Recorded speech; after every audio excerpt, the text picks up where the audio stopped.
Galactic Emperor dared to attack Earth, humanity wiped them out instantly. The warning came at 0300 hours, and I was already awake, not because I had heard anything. There was nothing to hear. The Covenant orbital station sat in silence the way all military installations do when they know something is wrong, that particular silence that presses against the walls and makes the air feel thin.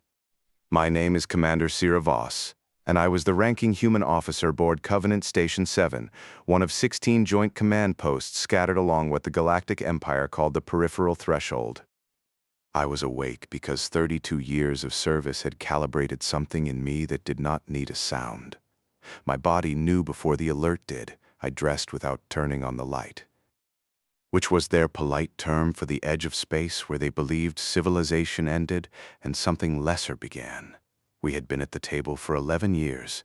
11 years of joint patrols, shared mess halls, careful handshakes across a gap that neither side fully understood. The Varath Empire, 700 worlds, 400 billion citizens, the oldest continuous government in the known galaxy, had welcomed humanity into their peripheral accord with the benevolent patience of an institution that does not expect its new member to matter much. They were not cruel about it. That was the thing I kept coming back to in the months before everything changed. They were not cruel. They simply did not see us.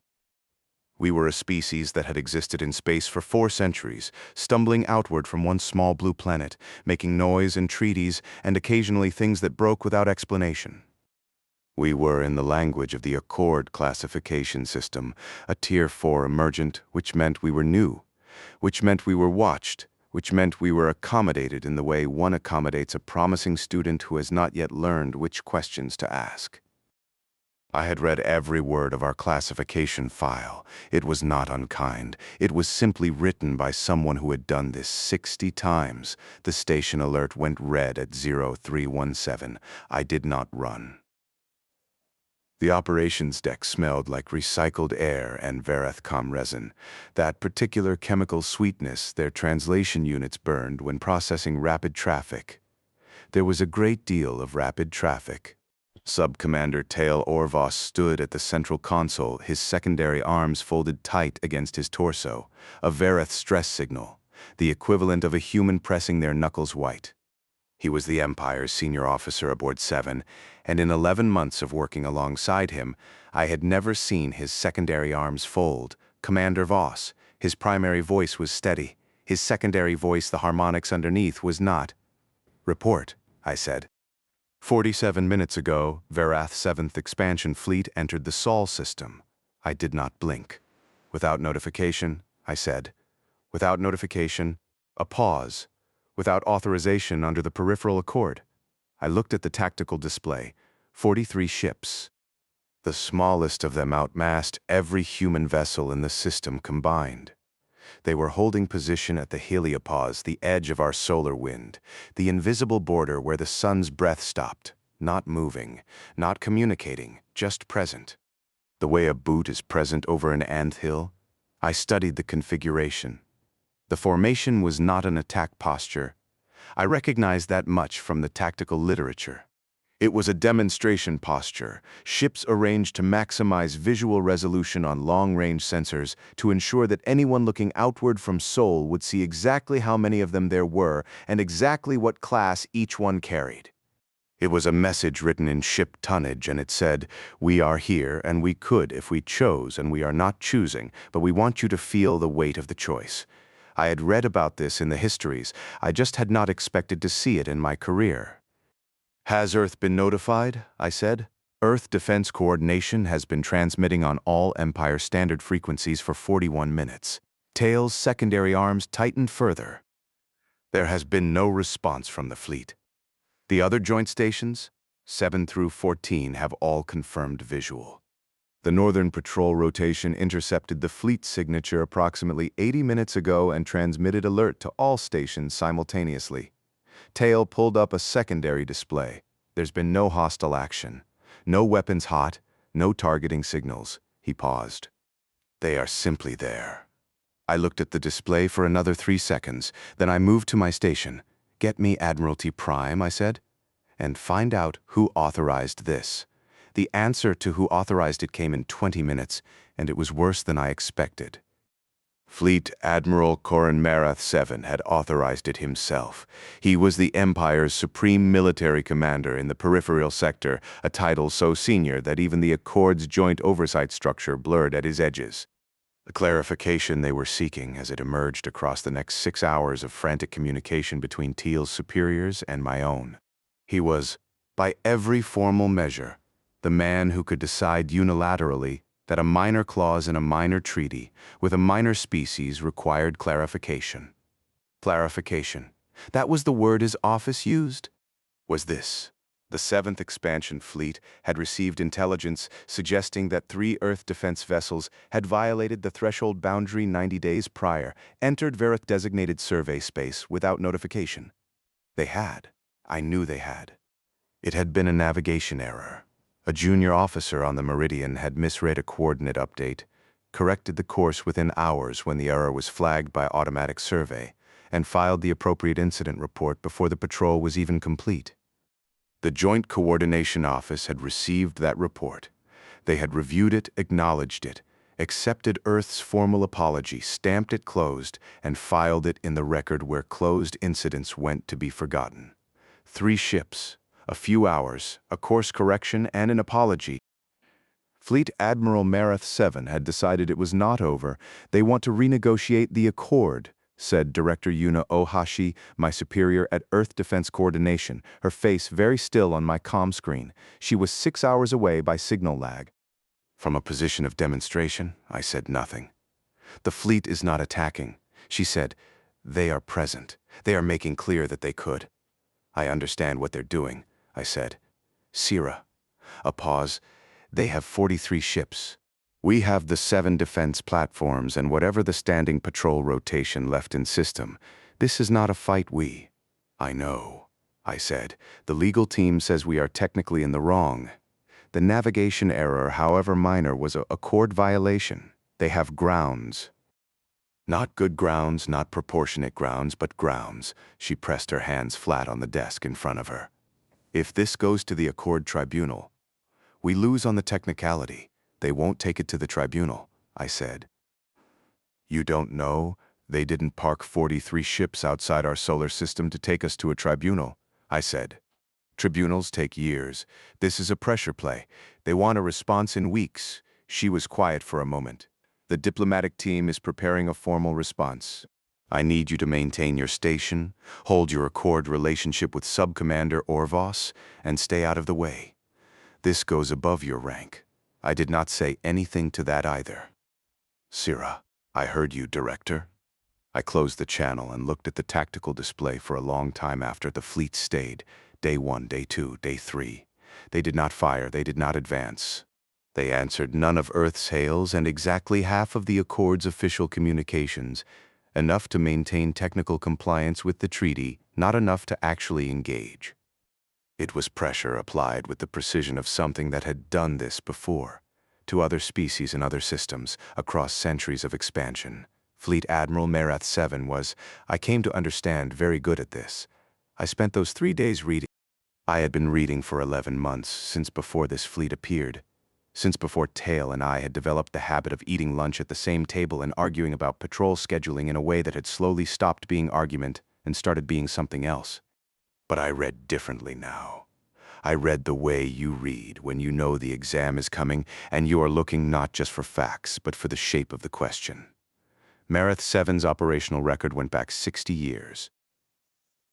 He had overseen 17 formal Accord negotiations, participated in 31 enforcement actions, commanded fleet-level pressure operations against 9 different species. I read every public record I could access. I read the academic analyses written about him by Verith political theorists, the dry institutional histories of the Peripheral Accord, the anthropological surveys of how different species had responded to Verith diplomatic pressure over the past 2 centuries. I found a pattern. The pattern was this. Every species that had faced a Marath VII demonstration had eventually conceded, not always quickly. Some had held out for months, one for nearly a year, but they had all eventually looked at the math. The math was real. The math was not wrong. 43 ships were 43 ships, and we had 7 defense platforms. What I was looking for was not a way to change the math. I was looking for what no one else had ever done. On day 4, Marath 7 granted Tail a private comm. I was not supposed to be in the room. Tail had asked me not to be.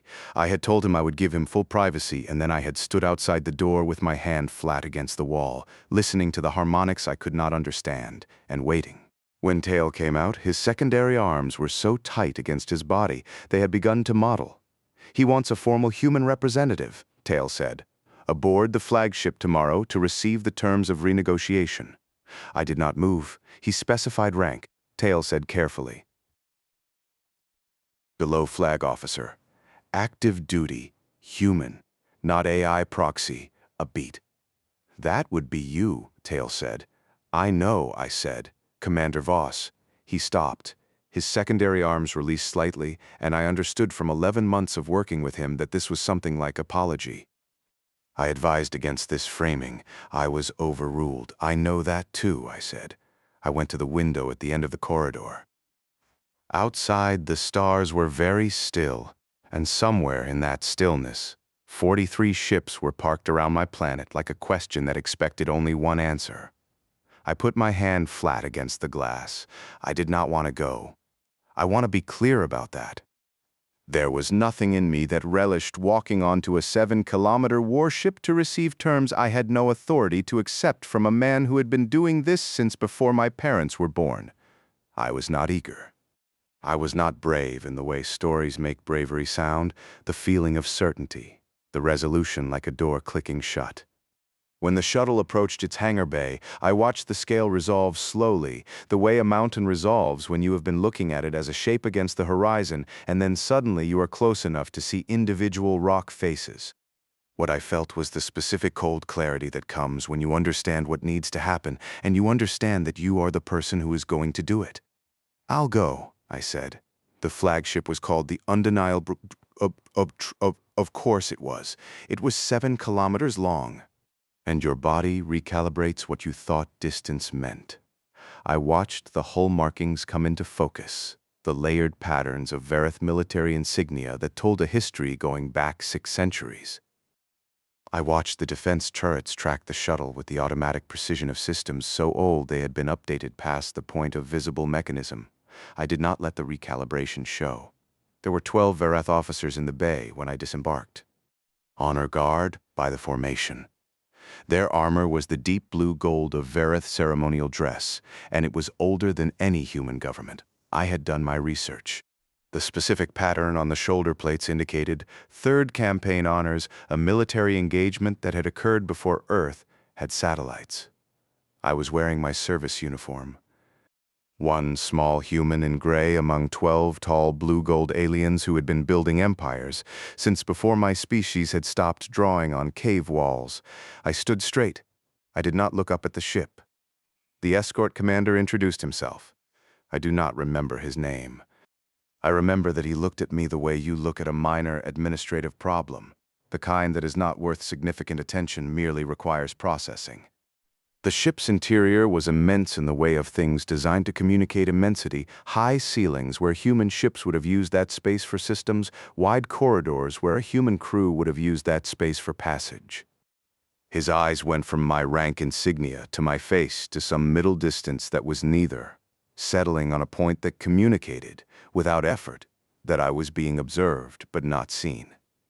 He led me through corridors that smelled like Verath polymer and cold light. Everything calibrated to produce a specific feeling in the person walking through it. I recognized the architectural language. I had read about it. I walked through it, and I did not look up at the ceilings, and I did not slow down. At no point did the escort commander speak to me again. Fleet Admiral Corin Mareth 7 was a large man, even by Verith standards. He sat at a table designed to communicate authority the way architecture communicates authority: large surfaces, deliberate distance, the ceiling high enough that you were always aware of how much space existed above your head. 6 advisors flanked him. A translator unit hummed on the table between us, the high-end diplomatic model, the kind that catches not just words but tonal registers. He did not stand when I entered. I sat down. Commander Voss, the translator said in the flat affect of high-end Varath diplomatic units. I am told you are the senior human officer available for this conversation. I am, I said. I had expected someone with more seniority. I'm what Earth sent, I said. He studied me for a moment. He had 3 eyes, 2 primary, 1 sensory crest, and all 3 were doing the same thing, which was assessing whether I was worth the next sentence. He was old. I could see it now that I was close. The secondary tendons standing out against his hands, the slight deepening of the pattern lines on his sensory crest that in Varath indicated age, the way gray hair did in humans. Old and very certain of himself, the way only things that have been right a very long time can be certain. The peripheral accord, he said, has operated under a misapprehension. I did not respond.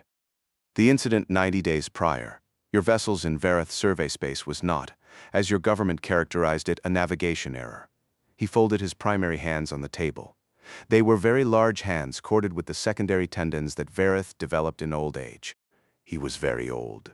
It was a pattern of human vessels incrementally testing boundary tolerance. This fleet is here to make clear that there is no tolerance to test. The Joint Coordination Office closed that incident, I said. Yes, a pause. We are reopening it. I looked at him. On what basis? On the basis, he said, that we are the Varath Empire and you are a species that has been in space for 400 years. He said it pleasantly. That was the part that stayed with me, the pleasantness of it. There was no anger in his voice. There was no contempt in the theatrical sense, the performative sense. There was simply a settled certainty that the hierarchy he was describing was not a hierarchy he had invented, but one that existed as gravity exists, and that he was simply pointing at it for my benefit. We are prepared to offer revised accord terms, he continued. Human vessels will restrict to inter-system patrol only. Threshold crossings require 48-hour pre-authorization with our office. Human military assets in joint patrol regions will be reduced by 60%, pending review. Crew composition of joint stations will be revised to reflect accord seniority standings, which will result in a reduction of human staff at most facilities. He placed a document on the table. An actual physical document? In paper, Varath diplomatic practice for terms they considered non-negotiable. I recognized the format. I had read about it. You are not authorized to accept these terms, he said. I understand this. I'm asking you to take them to your government and make clear that the fleet will remain until a response is received. I looked at the document. I did not pick it up. Is that all? I said. A small silence. One of his advisors shifted slightly. I was told you might attempt. The translator began, and then the admiral held up one primary hand. Ask your question, Commander Voss. I don't have a question, I said. I have an observation. Another small silence. You built this fleet over 40 years, I said. These 43 ships are the 3rd largest Varath force in the peripheral sector. 7th expansion fleet has an operational record going back 600 years. Every species you've brought into the Accord has been brought this way. Presence, pressure, renegotiation from demonstration. I paused. I've read the histories. 17 formal negotiations, 31 enforcement actions. The Drively Compact, the Thesson renegotiation, the Orinth boundary revision of 229-1. I met his eyes. I know this sequence. Something changed in his expression. Not much. A small recalibration. You parked here? I said. Because you know the math. You know our vessel count. You know our platform specs. You ran the engagement numbers, and you concluded that the most efficient path to revised terms is demonstration of disparity. You are not here because of a navigation error. You are here because you decided, at some point in the last 2 years, that humanity had been given more operational latitude than you intended. He was very still. You're right, I said. I can't accept these terms. But I can tell you what I'm going to tell my government. And what is that, Commander? I picked up the document. I held it for a moment. I looked at the quality of the paper. Heavy, formal, real. The Varath had been making documents like this for 6 centuries. This particular type of paper, I happen to know, was manufactured on only one world in the Empire, a supplier that had held the diplomatic contract since before the Peripheral Accord had existed. I set the document back down. That you came, I said. I stood up. That's all, I said. I'll take your terms to Earth. I left the document on the table. The shuttle ride back to Covenant 7 took 4 hours. I used 2 of them to write my full report. I used one of them to eat, because I had not eaten since the previous day and my hands had started doing the small tremor they did. When my blood sugar dropped, the biological reminder that I was human and therefore inconveniently dependent on regular maintenance. I used the last hour sitting with my hands flat on my knees, looking at nothing in particular, letting the thing I had been holding together for 72 hours unwind very slowly, so it would be managed by the time I had to face Tail. He was waiting at the docking ring. His secondary arms were loose, which was as close as Tail Orvos came to visible worry. How did it go? He said. He made his offer. I said, and? I told him I'd pass it on. Tail was quiet for a moment. We walked together toward the ops deck, and for a while, neither of us said anything. The station hummed around us with the particular frequency of a place that had a great deal of data moving through it. You didn't try to negotiate. Tail said finally. I'm not authorized to negotiate, I said. Commander. He stopped walking. Marath 7 does not extend meetings to officers below flag rank. He has never done this. In 60 years of peripheral operations, I cannot find a record of him conducting a bilateral meeting below Vice Admiral. He stopped again. What did you say to him? I told him I'd read the histories. Tail looked at me for a long time. His sensory crests, the ridge of cells along his skull that Vareth used for ambient perception, were fully raised, which I had learned meant something close to heightened alertness. He let you leave, Tail said. Every day they sit there. Our defense posture erodes, crew fatigue, resource consumption, the psychological effect on Earth's population of knowing there is a foreign fleet outside their system. He kept his voice level, but I could hear the precision in it. He did. With the document still on the table? Yes. Another pause. What are you going to recommend to your government? I started walking again. To wait? He caught up with me. Sira, they have 43 ships. The care of someone making an argument they had rehearsed. Compliance is the only rational. I know what compliance is, I said. I also know what demonstration is. I stopped at the entrance to the ops deck. He came here to show us the math. So we'd see the math. So we'd do what every other species has done and sign and adjust our behavior and quietly accept that we are what he thinks we are. Tail said nothing. I want him to stay, I said. The longer he stays, the longer 43 ships are parked outside Sol. Which means 43 ships are not somewhere else. I met his eyes. He's very good at this, Tail. He's done it 60 times. What he's not accounting for is that we've been studying how he does it. Tail's secondary arms had uncurled entirely. He stood very still. You're not afraid of him, he said. I didn't say that. I said I know what he came here to show me. I went through the door. Pull up everything we have on 7th Fleet patrol rotations for the last 8 months and get me a channel to Director Ohashi. What followed was 3 weeks. I will not pretend they were easy weeks. The diplomatic track ran parallel to everything else. Formal exchanges, carefully worded notes, an Accord Oversight Committee convened on neutral ground, observers, protocols. The slow machinery of interstellar negotiation grinding through language designed to make nothing feel urgent. Meanwhile, 43 ships sat outside our solar system and said nothing. Director Ohashi called me every 36 hours. The conversations had a shape. She would tell me what the diplomatic team was considering. I would listen. She would ask for my assessment. I would give it. She would tell me that the consensus was trending toward some version of concession, not full acceptance of Marath 7's terms, but movement adjustment, something that gave him an exit that felt like a win. I read during every free hour I had. I read 7th Fleet's maintenance schedules, which were public. I read the patrol rotation records, which were administratively available to me through joint station operations. I read the biographical profiles of Marath 7's 6 fleet captains, the strategic analyses of the peripheral sector that the Empire published every 5 years, the economic reports on which of their survey zones were actively generating revenue and which were in dormancy. I read everything, and I read it the way I had been reading everything for 11 years, slowly, carefully, building a picture that I could hold in my head like a map. On the evening of day 17, I found the Dravali Reach. Not found, I had known the Reach was there. It was a navigational feature, a region of low sensor density caused by the particular geometry of the local asteroid fields. What I found was the timing. And because of when the last relay buoy maintenance had occurred, and because of the specific configuration of the asteroid field in that quarter cycle.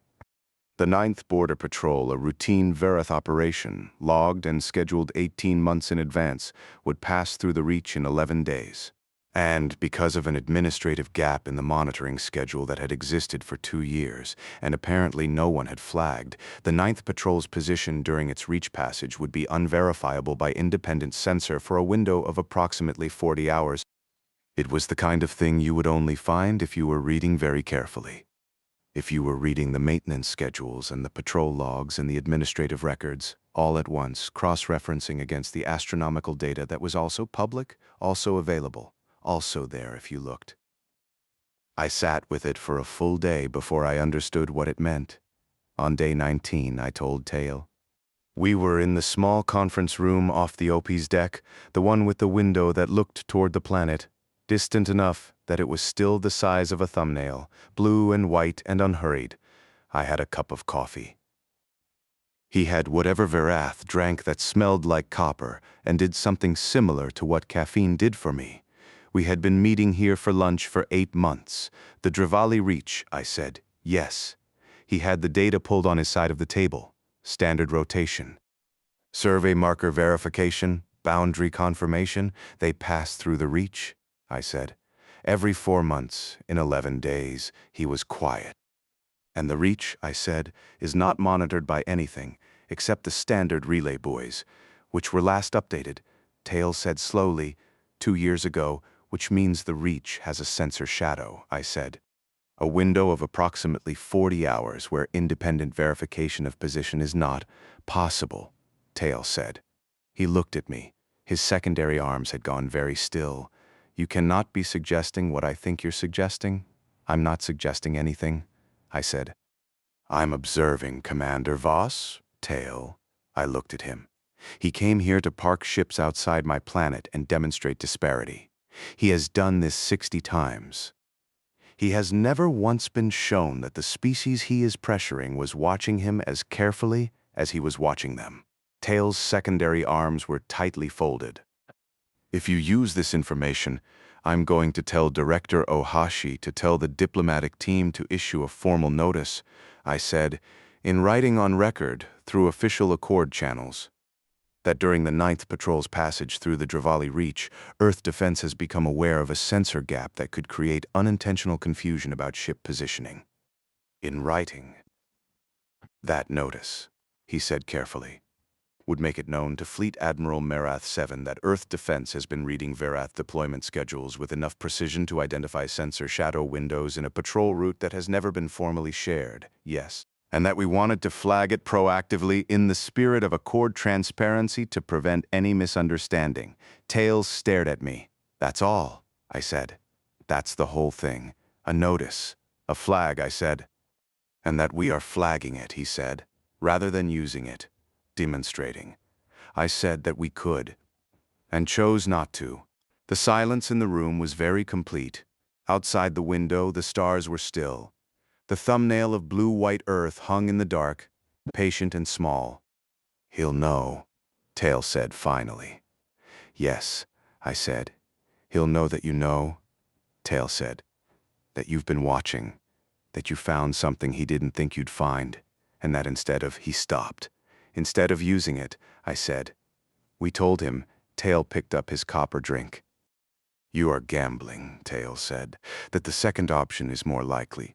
I'm gambling, I said. Set it down again. His secondary arms uncurled slowly until they were almost relaxed. He is going to be very angry. Tail said. Maybe, I said. Or he's going to be very curious. A long pause. That a man who has been doing one thing for 60 years and has never had someone show him they could read his moves before he made them will find that more interesting than compliance. Tail was quiet for a moment. I've worked with you for 11 months, he said finally. Yes, I have never, he said carefully, met a human who reads Varath administrative records. Most humans don't find them interesting, I said. I do. He was still quiet. Then, why? I thought about that. I looked at the thumbnail of Earth in the window. Because we're new, I said. Because you've been doing this for so long that your patterns are everywhere, documented in 100 different systems, and we're too new to have the instinct that says we don't need to read them. A pause. Advantage of inexperience. We didn't know we weren't supposed to pay that much attention. Tail made a sound. Very quiet. I did not know what it meant, but his secondary arms stayed loose. Send your notice, he said. The notice went out on day 21. I wrote it myself, in the most technical and bureaucratic language I could manage, formal accord register, the voice of routine administrative communication, the tone of someone flagging a minor procedural item. It was 4 paragraphs long. It mentioned sensor maintenance schedules, positional verification protocols, and interagency transparency obligations. It referenced specific clauses of the Accord's joint monitoring framework. It sounded like paperwork. It was paperwork. That was the point. Tail forwarded it through the joint station's official channel to the 7th Fleet Communication Office. Standard processing time, logged and timestamped, exactly like every other Accord document that had passed between our station and their fleet in 11 months. We waited. The next 2 days were the longest 2 days of the deployment. I did not look at the tactical display more than my normal rotation required. I ate regular meals. I slept 6 hours both nights. I reviewed personnel files and ran through the maintenance schedule for our portside sensor array and had 2 separate conversations with Director Ohashi in which I told her only that we were waiting and that I would contact her when there was something to report. On day 23, Fleet Admiral Marath 7 requested a second meeting. This time he asked for me specifically. The undeniable truth looked the same. The corridors smelled the same. The ceremonial guards in the hangar bay were the same configuration, 12, blue gold, old armor, the expression of something that has processed too many species to register novelty. The table was the same. Marath 7 was seated the same way, with his 6 advisors flanking him. Everything was the same except for one thing. The document I had left on the table was not there. I sat down.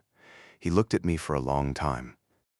His 3 eyes were doing the same thing they had done the last time, assessing, but the calculus behind them was different now. I did not look away. The Drivali reach notice, he said finally. Yes, Admiral.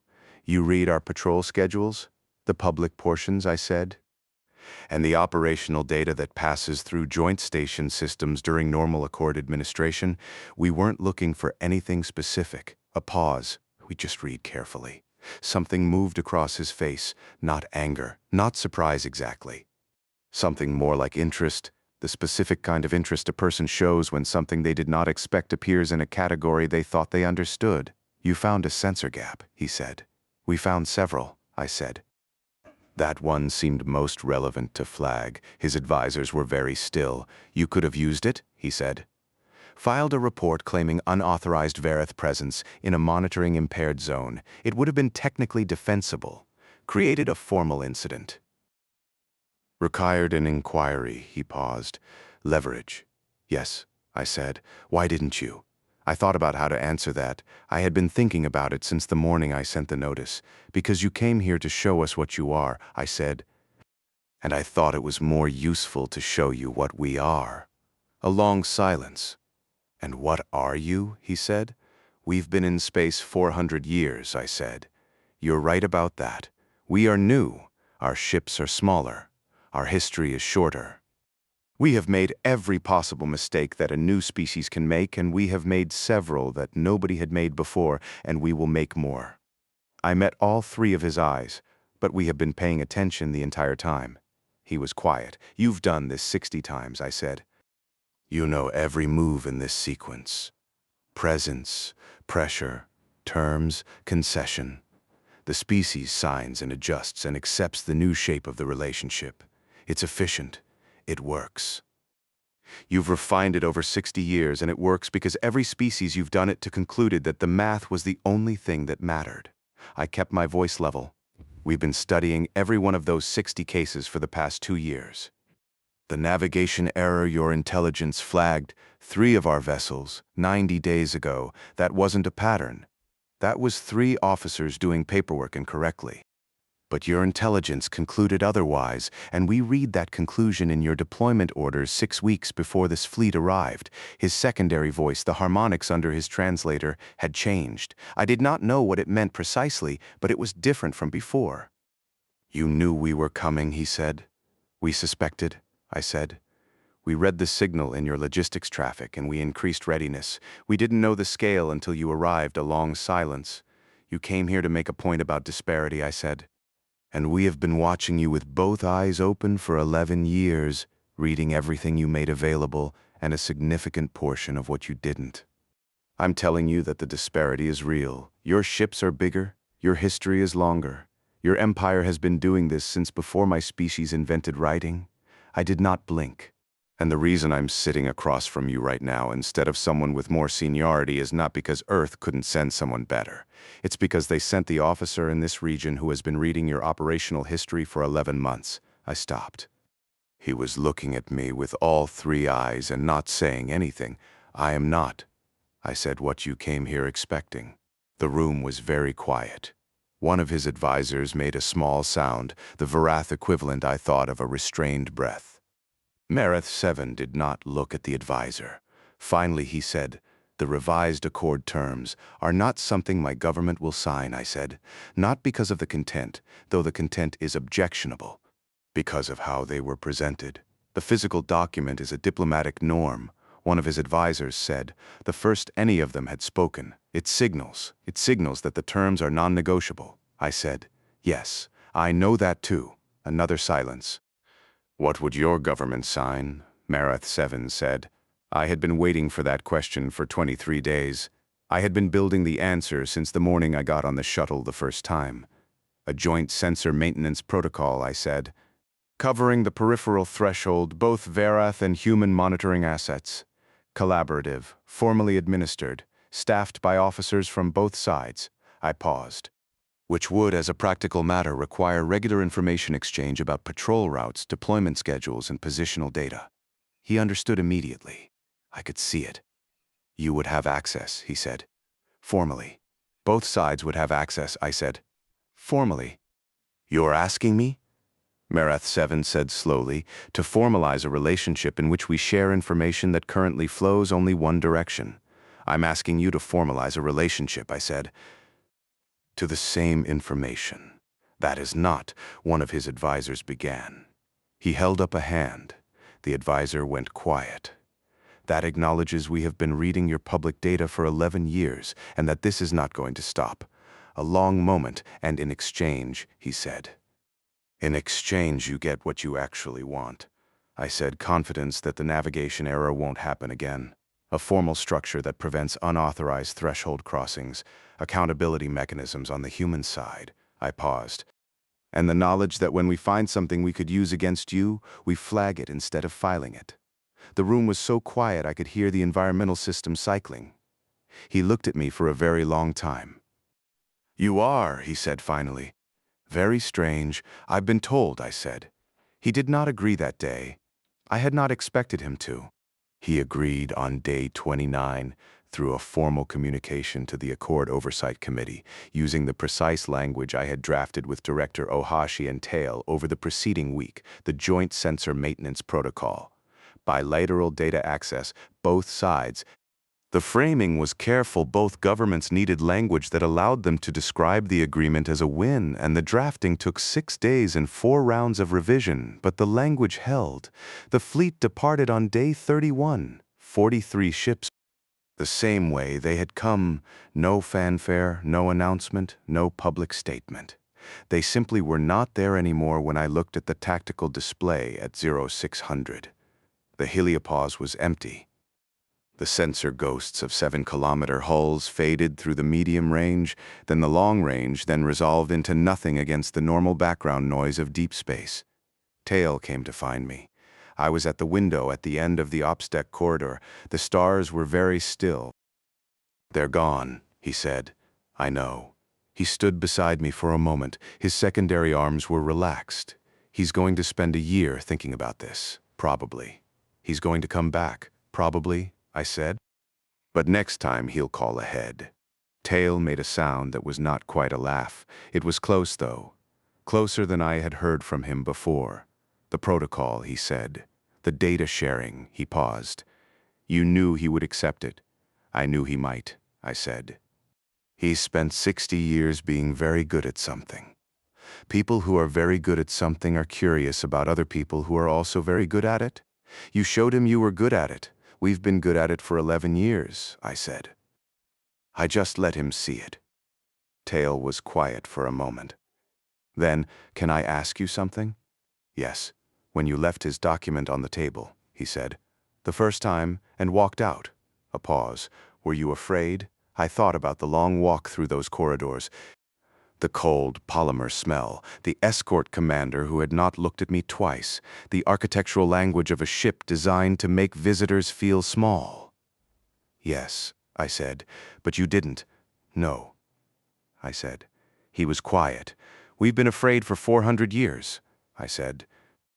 "Space is very large and we are very new, and every time we go somewhere we find something that's been there longer and knows more and built more and is more."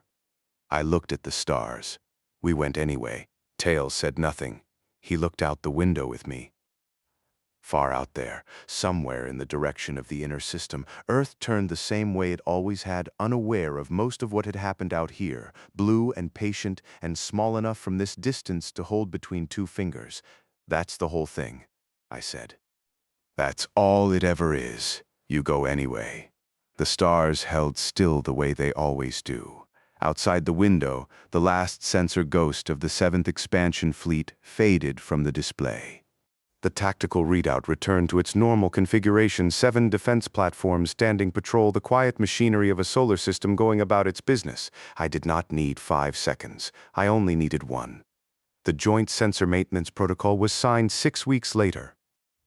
I was not there for the signing. It happened on Vereth Prime, at the proper diplomatic level, with the proper flag officers and the proper ceremony. Director Ohashi attended. In the photo, the document is on a table, and there are humans and Verath on both sides of it. She sent me a photo afterward because she knew I would want to see it, and because she was, under the formal exterior that 11 years of senior command required, someone who understood what it had taken to get to the table. And everyone is doing the careful diplomatic almost smile that means something significant just happened, and everyone is choosing to be gracious about the uncertainty of what comes next. I put the photo on my desk. I looked at it for a while. Then I got back to work. 3 months later, a message came through the Accord's Joint Communication Channel. Official header, 7th Fleet origin. Personal sender address. It was from Fleet Admiral Merith 7. It was 4 sentences long. The first sentence acknowledged the protocol's initial operational quarter had run without incident.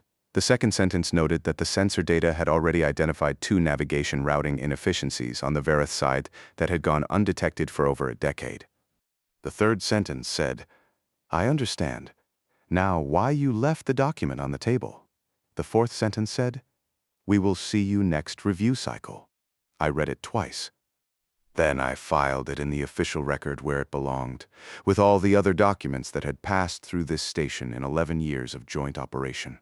Filed and logged and time-stamped, unremarkable from the outside, exactly like paperwork. Then I went to the window. The solar system turned the same way it always turned, patient and indifferent and very old, full of things that had been there before us and would be there after. The stars were still there. Earth was still there, full of species that had looked down at us from the height of their centuries and concluded that they knew what we were. I put my hand flat against the glass. Still here.